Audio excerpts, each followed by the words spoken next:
안녕하세요. 다문화 청소년의 제2 언어 능력과 부모 지지가 삶의 만족도에 미치는 영향, 이중문화 수용 태도의 바이펙터 구조와 학교 생활의 직렬 매개 효과를 중심으로에 대해서 프로젝트 과제를 준비한 교육행정 박사 3기 이서연입니다. 발표는 연구의 필요성, 이론적 배경, 연구 방법, 연구 결과, 결론, 참고 문헌 순으로 준비하였습니다. 연구의 필요성입니다. 다문화 청소년을 위한 이중언어 교육이 강조되고 있지만 이들의 제2 언어가 삶의 만족도로 이어지는 구체적인 과정은 충분히 규명되지 못하고 있습니다. 또한 기존의 연구들은 이중문화 수용 태도를 단일 차원으로 접근하여 한국문화 수용과 모국문화 수용의 차별적 역할을 확인하는 데는 한계가 있습니다. 이에 본 연구는 이중문화 수용 태도의 잠재 구조를 바이팩터 모형으로 검증하고 변수 간의 구조적 경로를 분석하고자 합니다. 이에 따른 연구 문제 세 가지는 다음과 같습니다.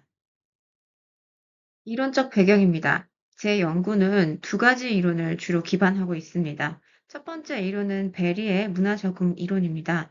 베리의 문화 적응 이론에 따르면 문화 적응은 단순히 새로운 문화를 수용하는 것뿐만 아니라 원문화를 유지하고 주류 문화와 수용이라는 두 가지 차원으로 동시에 고려되어야 한다고 주장되고 있습니다. 이를 근거로 본 연구는 이중문화 수용 태도를 한국문화 수용과 모국문화 수용, 그리고 이를 포괄하는 일반 이중문화 수용으로 세분화하고자 하였습니다. 두 번째로 브롬펜브레너의 생태체계 이론입니다.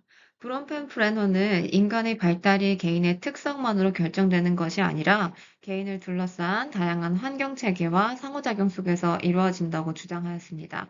특히 가정, 부모, 학교, 또래와 같이 개인이 직접 상호작용하는 미시체계는 이들의 발달에 가장 직접적인 영향을 미친다고 설명한 바가 있습니다. 이를 기반으로 본 연구는 제2 언어 및 부모 지지가 삶의 만족도에 직접적인 영향을 미치기보다는 이중문화 수용과 학교 생활을 거쳐서 이들의 삶의 만족도로 이어질 것이라고 가정하였고, 이를 기반하여 모형을 설정하였습니다. 연구 방법입니다. 분석 자료는 한국청소년정책연구원에서 수행한 다문화 청소년 패널 조사 6차년도 자료를 활용하였습니다. 분석 대상은 장문화 청소년 중 주요 활용 변수인 제2 언어 능력, 부모 지지, 이중문화 수용 태도, 학교 생활, 삶의 만족도 등에 응답한 1,758개의 사례 중에 결제값을 모두 제거하고 최종적으로는 1,676개의 사례를 활용하였습니다. 측정 도구는 독립 변수 두 가지로는 제2 언어 능력과 부모의 지지를 활용하였고, 매개 변수로는 이중문화 수용 태도와 학교 생활을 활용하였습니다. 종속 변수로는 삶의 만족도, 척도를 활용하였고, 이들에 대한 각각의 척도의 상세한 내용은 다음과 같습니다. 또한 본 연구에서 활용한 척도의 세부 내용은 다음과 같습니다. 본 연구에서 분석 절차는 총 5단계를 활용하였습니다. 첫 번째로는 본 연구에서 활용한 데이터들의 기술 통계 및 상관관계를 분석하였습니다. 두 번째로는 이중문화 수용 태도의 바이팩터 구조를 검증하였습니다. 이중문화 수용 태도의 단일 요인 모형과 바이팩터 모형의 적합도, 요인 부하량을 비교하여 최종 측정 구조를 결정하는 과정이었습니다. 이에 대한 상세한 과정은 다음 기술된 바와 같습니다. 세 번째로는 확인적 요인 분석을 실시하였습니다. 측정 모형 적합도, 요인 부호량 및 분열 구성 개념의 개인 신뢰도를 검토하여 측정 타당성의 신뢰도를 검증하였습니다.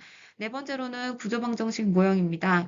제2 언어 능력과 부모 지지가 이중문화 수용 태도, 학교 생활 및 삶의 만족도에 미치는 구조적 관계를 검증하였습니다. 다섯 단계로는 부트스트랩을 통한 직렬 매개 효과를 검증하였습니다. 제2 언어 능력과 부모 지지가 이중문화 수용 태도, 그리고 학교 생활을 거쳐서 삶의 만족도에 미치는 직렬 매개 효과의 유효성을 검증하였습니다. 그 결과입니다. 이중문화 수용 태도 문항에 대한 기술 통계 및 상관관계 결과 외도와 첨도가 각각 절대값 2와 7 미만으로 나타나서 정규성 가정을 충족하는 것으로 나타났습니다. 다만 이중문화 수용 태도 문항 간의 상관관계에서 일부 낮거나 혹은 부적 상관이 확인되어서 해당 변수가 단일 차원으로 구성되지 않을 가능성이 있음을 시사하였습니다. 다음 이중 문화 수용 태도의 단일 요인과 이원 요인 모형을 비교한 내용입니다. 하단 표를 보시면 단일 요인 모형은 CFI가 0.639, RMSEA가 0.399 정도로 적합도 기준에 미치지 못하는 것으로 나타났습니다. 이에 반해 바이팩터 모형 같은 경우는 CFI가 0.980, 그리고 TLI가 0.965, RMSEA가 0.011, 그리고 SRMR이 0.068로 모형 적합도 기준에 따라서 안정적으로 충족하고 있는 것으로 나타났습니다. 따라서 이중문화 수용 태도를 일반 요인과 특수 요인, 그러니까 이원 요인 모형으로 구분하는 것이 타당하다라는 것을 확인하였습니다. 다음으로는 이중문화 수용 태도의 단일 요인과 바이 팩터 모형에 따른 요인 부하량을 확인하였습니다. 우선 단일 요인 모형에 따른 요인 부하량을 확인한 결과 대부분의 문항은 통계적으로 유의한 부하량을 나타냈지만 문항 6번과 8번에서는 유의하지 않은 것으로 나타났습니다. 또한 신뢰도 역시 0.535로 권장 기준에는 미치지 못하는 것으로 나타났습니다.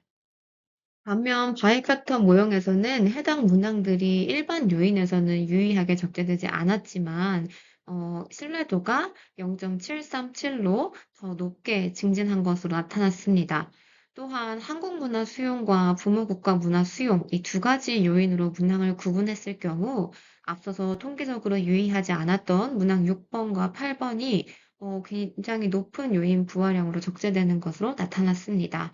또한 한국 문화 수용과 부모 국가 문화 수용이 각각 0.751 그리고 0.771로 신뢰도가 권장 수준으로 안정적으로 나타나는 것을 확인할 수 있었습니다. 최종 구조 모형에 포함된 학교 생활, 삶의 만족도, 부모 지지에 대한 확인적 요인 분석을 실시한 결과 모든 문항의 요인 부하량이 통계적으로 유의한 것으로 나타났으며 0.797, 0.832, 0.835로서 신뢰도 역시 안정적으로 나타나는 것을 확인할 수 있었습니다. 최종 구조 모형의 적합도를 검증한 결과입니다. 카이제곱 검정 외에 부합도 지수를 확인한 결과 CFI가 0.946, TLI가 0.927, RMSEA가 0.056, SRMR이 0.042로 나타났습니다. 이는 설정된 구조 모형이 수집된 자료를 적절하게 설명하고 있는 것을 확인할 수 있습니다. 다음으로 제2 언어 능력과 삶의 만족도 간의 구조 경로 분석 결과입니다. 제2 언어 능력이 이중 문화 수용 태도와 학교 생활에 미치는 영향을 분석한 결과 제2 언어 능력이 한국 문화 수용에는 부적 영향을 미쳤지만 모국 문화 수용, 그러니까 부모 국가의 문화를 수용하는 데는 정적인 영향을 미치는 것으로 나타났습니다. 그러나 제2 언어 능력이 학교 생활이나 삶의 만족도에는 직접적인 효과가 유의하지 않은 것으로 나타났습니다. 부트스트래핑을 활용하여 직렬 매개 효과를 검증한 결과 제2 언어 능력이 한국 문화 수용을 거쳐서 학교 생활 그리고 삶의 만족도로 이어지는 단일 경로에서는 부적 간접 효과가 유의하게 나타났습니다. 그러나 총 간접 효과와 총 효과에는 유의하지 않은 것으로 나타났습니다. 반면 부모의 지지는 일반 이중문화 수용성과 한국 문화 수용에 정적인 영향을 미치는 것으로 나타났습니다. 또한 학교 생활과 삶의 만족도에도 모두 유의한 정적 영향을 미치는 것으로 나타났습니다. 부트스트래핑 기법을 활용해서 부모의 지지의 직렬 매개 효과를 검증한 결과 부모 지지가 일반 이중문화 수용성과 학교 생활을 거쳐서 삶의 만족도에 미치는 경로 등 여러 간접 효과가 유의하게 나타난 것으로 확인할 수 있었습니다. 또한 총 효과 역시 유의한 것으로 확인되었습니다. 본 연구에서 나타난 주요 결과를 네 가지로 요약하면 다음과 같습니다. 첫째, 이중문화 수용 태도는 단일 요인이 아닌 바이팩터 구조로 설명해야 한다는 것을 확인할 수 있었습니다. 두 번째, 다문화 청소년의 제2 언어 능력의 영향은 굉장히 제한적으로 나타나는 것을 확인할 수 있었습니다. 셋째, 다문화 청소년의 부모 지지는 삶의 만족도를 설명하는 핵심 보호 요인으로 확인되었습니다. 넷째, 다문화 청소년의 학교 생활은 삶의 만족도를 설명하는 주요한 핵심 매개 변인인 것을 확인할 수 있었습니다. 이를 통해서 무조건적인 다문화 청소년의 이중 언어 역량을 강화하기보다는 다문화 청소년이 처한 학교, 가정 등의 환경적 맥락과 연계한 이중 언어 강화 방안이 필요하다는 것을 확인할 수 있었습니다. 참고 문헌은 다음과 같습니다. 이상 발표를 경청해 주셔서 감사합니다.